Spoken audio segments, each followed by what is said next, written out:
Ang H2O ay chemical formula ng water. At ang Tagalog ng water ay blank. Ito ay nagsa-start, sa letter T. Anong T na ito na ginagamit sa panliligo? Yes. Tuwalya.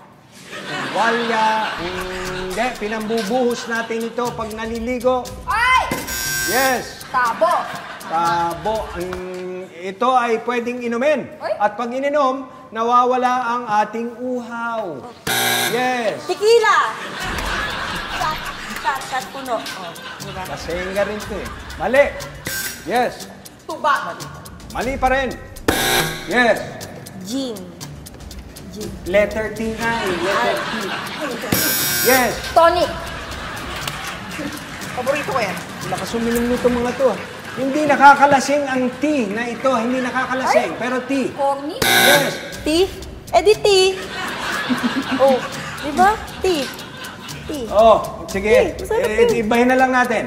Pag nagbubukas ng gripo, anong T ang lumalabas? Yes. Tulo. Andun eh. Andun eh. Pag nadaan kayo sa ilog, anong letter T ang nakikita nyo sa ilog? Yes. Siyempre, tulay. Tulay. Tama na yan, tulay. Tulay. Okay, tulay. Ano yung nasa ilalim ng tulay? Ah! Yes. Tao! Kung doon ang ginagawa ng tao, tumatay! Bakit dito ba tumatay sa lahat ng tulay? Grabe ka. Woman,